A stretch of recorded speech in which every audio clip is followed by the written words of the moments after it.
Our next topic is kind of money. There are different kind of money like fiat money, fiduciary money, full bodied money and credit money. These are the main kinds of money. The first one is fiat money. Fiat money is that money which is printed by the central bank of the country. It is legally authorized by the government of the country. It is approved by the governor of the country. Okay, and it is acceptable as a medium of exchange.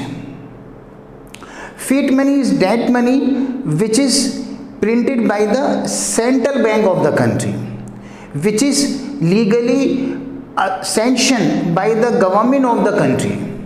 It is approved by the governor of the country. This money is legally acceptable as a medium of exchange of goods and services.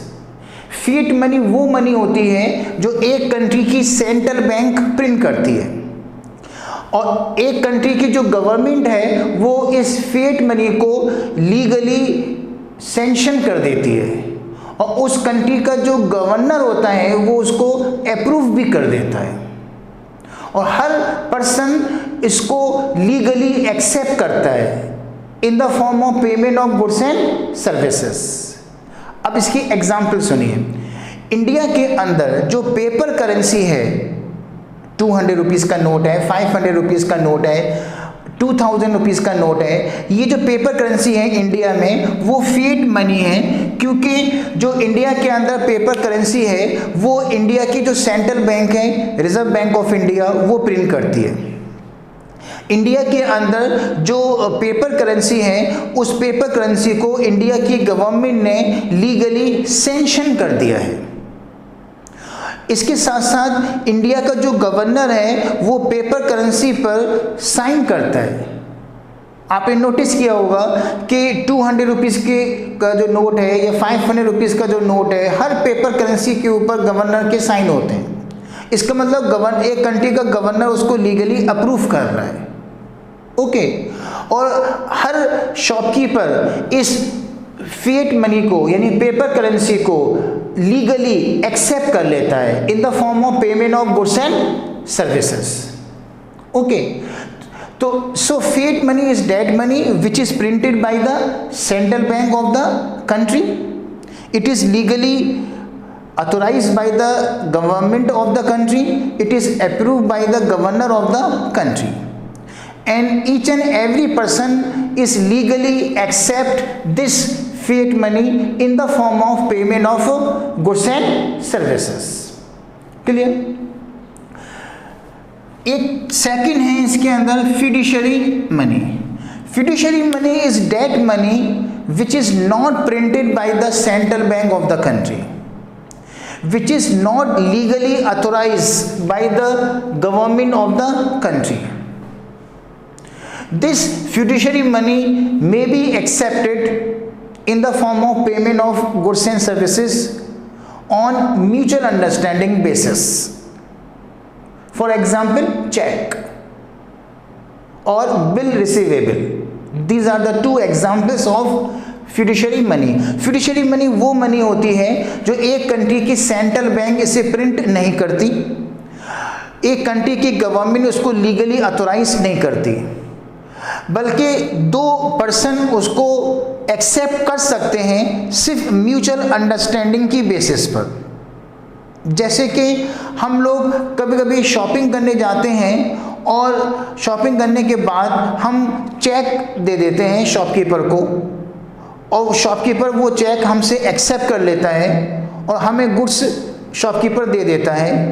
ये जो cheque है ये central bank ने print नहीं किया है, ये जो चेक है वो गवर्नमेंट की तरफ से लीगली ऑथोराइज नहीं है, बल्कि ये कस्टमर और शॉपकीपर की आपस की अंडरस्टैंडिंग है जिसकी बेस पर कस्टमर चेक दे रहा है शॉपकीपर को, और शॉपकीपर जो है वो कस्टमर से चेक रिसीव कर रहा है, और रिसीव करने के बाद अगर शॉपकीपर गुड्स कस्टमर को दे देता है, इसका मतलब ये हुआ कि चेक जो है वो कस्टमर और शॉपकीपर की आपस की अंडरस्टैंडिंग पर बेस करता है। ठीक है, ये गवर्नमेंट ने इसको प्रिंट नहीं किया है, सेंट्रल बैंक ने इसको प्रिंट नहीं किया है, गवर्नमेंट ने इसको लीगली ऑथोराइज नहीं किया है। ये दो पर्सन की आपस की म्यूचुअल अंडरस्टैंडिंग पर क्या करता है, वो बेस करता है।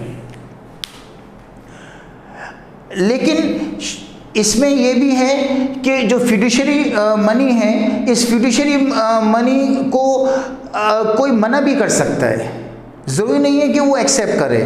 अगर एक शॉपकीपर कस्टमर को नहीं जानता और उस कस्टमर ने उस शॉपकीपर से एसी परचेज़ किया, और एसी परचेज़ करने के बाद उस कस्टमर ने शॉपकीपर को चेक दे दिया, तो शॉपकीपर अगर चाहे तो वो चेक लेने से रिफ्यूज़ कर सकता है, मना कर सकता है, अगर शॉपकीपर और कस्टमर एक दूसरे को नहीं जानते, क्योंकि चेक जो है वो उस एक पर्टिकुलर पर्सन ने जो है वो लिखा है। ठीक है, ये लीगली एक्सेप्टेबल नहीं है फिड्यूशियरी मनी।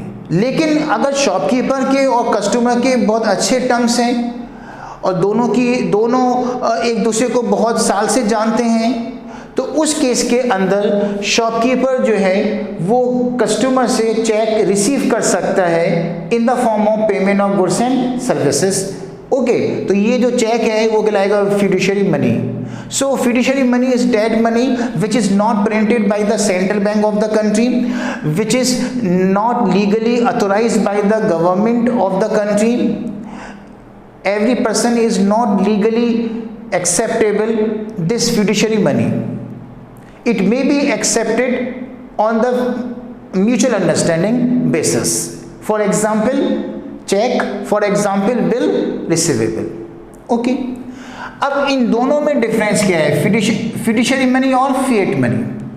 जो फिएट मनी होती है पेपर करेंसी, उसे सेंट्रल बैंक प्रिंट करती है, फिड्यूशियरी मनी को सेंट्रल बैंक प्रिंट नहीं करती। फिड्यूशियरी मनी, जो फिएट मनी होती है, उसे एक कंट्री की गवर्नमेंट लीगली ऑथोराइज करती है, जैसे पेपर करेंसी को इंडिया की गवर्नमेंट ने लीगली ऑथोराइज किया है, तो फिएट मनी को गवर्नमेंट लीगली ऑथोराइज करती है, लेकिन फिड्यूशियरी मनी को लीगली गवर्नमेंट ऑथोराइज नहीं करती। ओके, हर पर्सन फिएट मनी को लीगली एक्सेप्ट करेगा, मना नहीं कर सकता, लेकिन फिड्यूशियरी मनी को हर पर्सन लीगली एक्सेप्ट नहीं कर सकता, चाहे तो मना भी कर सकता है इसके अंदर। ओके, तो दोनों करेंसी एक दूसरे की जस्ट अपोजिट है इसमें। नेक्स्ट है फुल बॉडीड मनी और क्रेडिट मनी। इन दोनों टाइप ऑफ मनी को समझने से पहले एक चीज़ समझना ज़रूरी है, वो है मेटेलिक वैल्यू और फेस वैल्यू। फेस वैल्यू किसे कहते हैं, मेटेलिक वैल्यू किसे कहते हैं, पहले ये समझना पड़ेगा, उसके बाद आपको लास्ट की दो काइंड्स समझ में आएंगे। अब देखिए फेस वैल्यू किसे कहते हैं और मेटेलिक वैल्यू किसे कहते हैं, ये मैं एक एग्जाम्पल के थ्रू आपको बता रहा हूँ। सपोज 100 रुपीज़ का नोट है, तो जो 100 रुपीज़ का नोट है, एक पेपर करेंसी के ऊपर जो 100 या 200 या 500 रुपीज़ लिखे हैं, वो कहलाती है फेस वैल्यू। लेकिन इस 100 रुपीज़ के नोट को बनाने में कितने पैसे खर्च हुए, सपोज 2 रुपीज़ या 3 रुपीज़ खर्च हुए। इस 100 का जो पेपर करेंसी है, 100 रुपीज़ का जो नोट है, इसको बनाने में कितने एक्सपेंसेस हुए, जो पेपर यूज़ हुआ, इंक यूज़ हुई है, वो सपोज 2 रुपीज़ की यूज़ हुई है। उस पेपर की जो वैल्यू है ना, वो 2 रुपीज़ हैं, जो इस 100 रुपीज़ के पेपर नोट को बनाने में यूज़ हुआ है, तो 2 क्या कहलाएगा, इसकी मेटेलिक वैल्यू। ओके, सपोज कोई कॉइन है, वो जो कॉइन है, सपोज वो 5 रुपीज़ का कॉइन है, तो 5 रुपीज़ क्या कहलाएगी, इसकी फेस वैल्यू। अब इस कॉइन को बनाने में कितना मेटल यूज हुआ है, उस मेटल की कॉस्ट कितनी है, उस मेटल की जो कॉस्ट है वो कहलाएगी metallic value.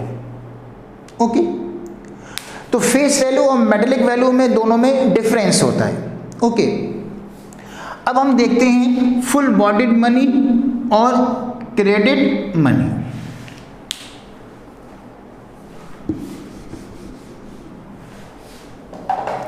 Full bodied money वो मनी होती है जिसमें फेस वैल्यू और मेटेलिक वैल्यू दोनों इक्वल होती हैं, दोनों बराबर होती हैं।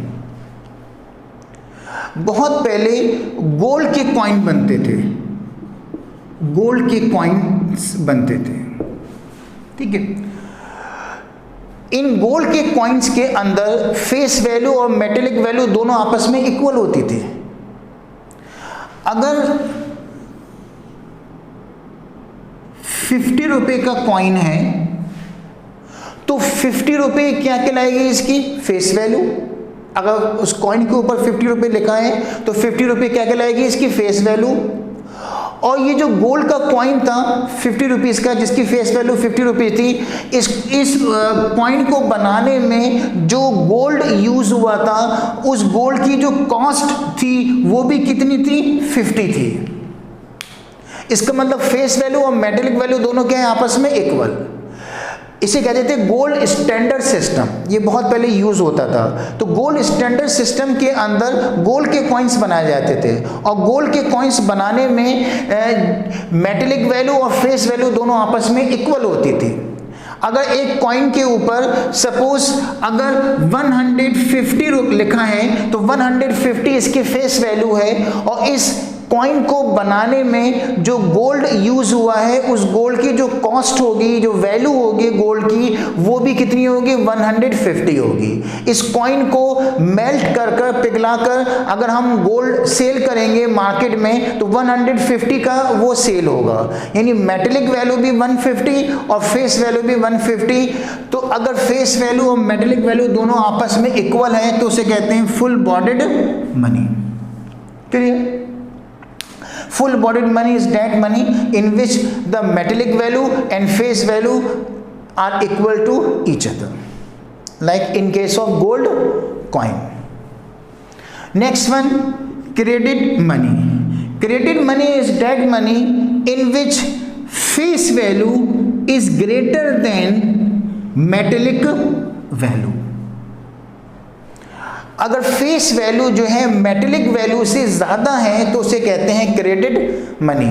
जैसे आजकल पेपर करेंसी है, पेपर करेंसी जो है वो क्रेडिट मनी है कि वो पेपर करेंसी के अंदर अगर बाय द वे 200 रुपीज़ का नोट है तो 200 रुपीज़ उस नोट पर लिखे हैं तो 200 क्या है इसकी फेस वैल्यू।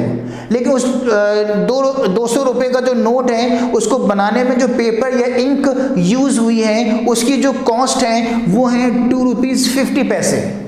यानी 200 रुपीज़ का नोट बनाने में सपोज 2.5 रुपये खर्च हुए हैं, जो पेपर यूज़ हुआ है, इंक यूज़ हुई है 200 रुपये के नोट बनाने में, तो वो अगर 250 रुपये है तो मेटेलिक वैल्यू कितनी होगी 2 रुपीज़ 50 पैसे और फेस वैल्यू कितनी है इसमें आपकी 200 रुपीज़। ओके, तो face value is more than the metallic value, it is known as credit money. जितनी भी पेपर करेंसी है वो सारी क्रेडिट मनी है क्योंकि उसकी फेस वैल्यू ज़्यादा है और मेटेलिक वैल्यू उसकी बहुत कम होती है। दोनों एक दूसरे की जस्ट अपोजिट है। फुल बॉडीड मनी वो मनी होती है जिसमें फेस वैल्यू और मेटेलिक वैल्यू इक्वल होगी और क्रेडिट मनी वो मनी होती है जिसमें फेस वैल्यू जो है मेटेलिक वैल्यू से ज़्यादा होगी। क्लियर? ये थे kinds of money. Thank you.